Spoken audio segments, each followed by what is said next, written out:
Hey guys, it's Mr. Wigand. Today we're going to look at finding square roots and estimating square roots. Before we look at square root problems, we want to first think about perfect squares. Perfect squares are numbers that you get when you square a number. For instance, if I were to do 1 squared, which is 1 times 1, I get 1. 1 would be a perfect square. If I were to square 2, which is 2 times 2, I get 4. 4 is a perfect square. If I try 3 squared, 3 times 3, I get 9. 9 is a perfect square. So 1, 4, and 9 are the first 3 perfect squares, and we get perfect squares by taking a number and multiplying it by itself or squaring it. So I could keep going on and on and on here. If I went a little bit further down, 9 squared is 9 times 9, 81, so on and so forth. So these perfect square numbers are really going to help us when we go to find square roots. Alright, finding square roots. First off, we're going to be using this symbol right here. Right. That symbol has a name. It's called a radical. We don't necessarily call it a square root symbol because it can be used for other things like cube roots and fourth roots. But when there's no number right here, you could think of it as a 2 there. We know we're doing square root problems. So when I write this, then I know this is the square root of 9 because there's no number there. If there was a number there, it could be a 3 would make it a cube root, so it could be something different. But if the radical has no number there, we know it's square root. All right, square root of 9. What this is asking me is, what number do I multiply by itself, or in other words, what number do I square to get 9? Now I know from my perfect squares list that 3 squared, which is 3 times 3, equals 9. So since 3 squared is 9, the square root of 9 is 3. Try another one. Square root of 49. Okay, once again, what number can I square or multiply by itself to get 49? Once again, I know from my perfect squares list that 7 squared, which is 7 times 7, equals 49. Therefore, the square root of 49 equals 7. Now, I could also look at a problem like this, where there's a negative sign in front of the problem. I like to think of this problem the same way we looked at these problems earlier in the year when we had a negative sign in a variable and we tried to get away from saying negative x and we said the opposite of x. Opposite of x is the appropriate way to say it, plus it really helps out with problems involving opposites. Same thing down here. That negative sign, let's call this the opposite of the square root of 25. Now, when I think of the square root of 25, I know that 5 squared is 25. Therefore, the square root of 25 is 5. But the opposite of that makes the answer negative 5. These problems up here, that's terrible, are considered principal square roots because we're getting the positive answer. Okay, so anytime we're getting a problem like this where there's no negative sign in front, it's called the principal square root. You might not see that term being used in the problem, just know that you're getting a positive answer. And then if there's a negative sign in front, then we're going to be getting a negative answer. All right, so that's finding square root problems. The only problem with square roots is these all happen to be perfect squares I was finding the square root of. It's not always going to work out that way. So that leads us to estimating square roots. All right, now we're going to be looking at problems like this. The square root of, let's say, 20. Right, 20 is not a perfect square. So now we have a problem.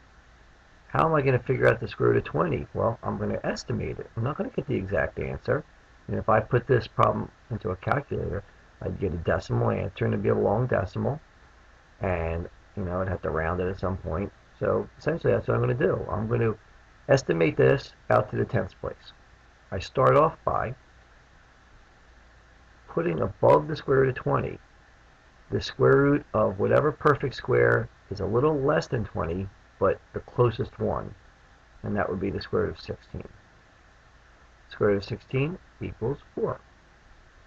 Below, I'm going to put the square root of the perfect square that's a little bit higher than 20, but the one closest to 20, and that would be the square root of 25, which is 5. Now, since 20 is in between 16 and 25, I know that my answer is going to be in between 4 and 5. So my answer is going to be 4 point something. And I'm not going to put an equal sign here because we're not getting the exact answer. So I'm going to use the approximate symbol, kind of like an equal sign, more squiggly. All right, so that's our first step. The square root that's a little bit less on top, the square root that's a little bit more on the bottom. Now, I'm going to go from the top square root to the middle square root, and I want to find the difference between these two numbers. So the difference between 20 and 16 is 4. I'm going to put that in the numerator of a fraction. I'm then going to go from the top number down to the bottom number and find the difference between 16 and 25. Once again, difference, subtraction. 25 minus 16, 9. Okay? 4/9. Now I have to start thinking, estimating. Remember the old nice fractions method that we used? Well, we're going to be using it again here. Is 4/9 a nice fraction? For some of us, yes. We know that 4/9 equals 0.4 repeated. Okay, we learned that because of 9 being the denominator.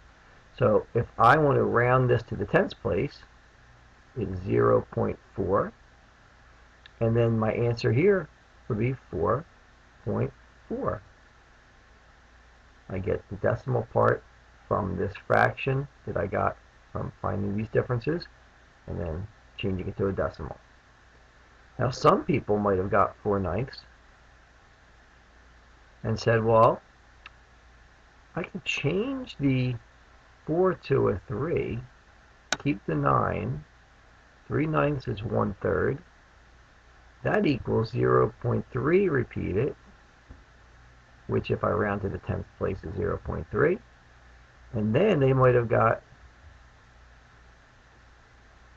4.3 as their estimate. And that would also be acceptable. As long as the person that gets 4.3 has the work to support it, and the person that gets 4.4 has the work to support it, then you're okay. So sometimes there's more than one good answer. All right, let's take a look at another one. Let's do the square root. Let's pick a number a little bit bigger. Let's pick like a 95. All right, we start out square root of the perfect square that's a little less than 95, but the one that's closest to it, and that's going to be 81. Square root of 81 is 9. Now below, square root of the perfect square that's a little bit more than 95, but the one that's closest to it, and that's going to be square root of 100, which is 10.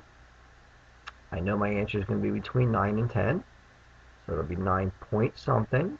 I know it's an estimate, so approximately.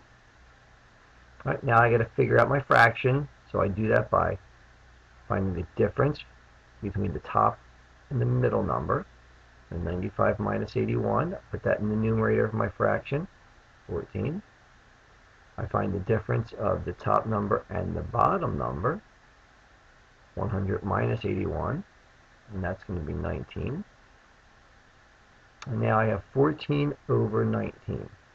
Not a nice fraction, so I'm going to have to change something to get a nice fraction. Remember, we want to change by the least amount that we have to.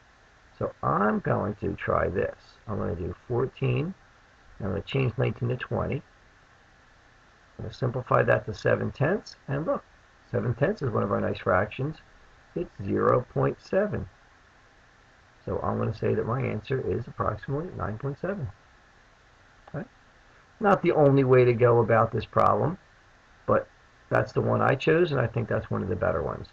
So if someone else might have figured out another way to do it, answer just as good as mine. As long as the work supports the answer, you're okay. Right? So when we're dealing with square root problems, number one, the better you are knowing your perfect squares, the better you are going to be at finding square root answers to problems. Perfect square roots are all going to come out to whole numbers. Don't forget, though, if there's a negative sign up front, then we're looking for a negative answer. And then estimating, we're going to follow the technique that we used here.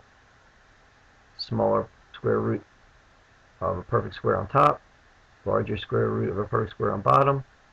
Figure out what they are. You know your answers between them. Find the difference between the top and the middle number, numerator. Find the difference between the top and the bottom number, denominator. Find a nice fraction. Figure out the decimal to the 10th place. Okay. Good luck, guys. Hope that this video will help you with your square root problems. Good luck.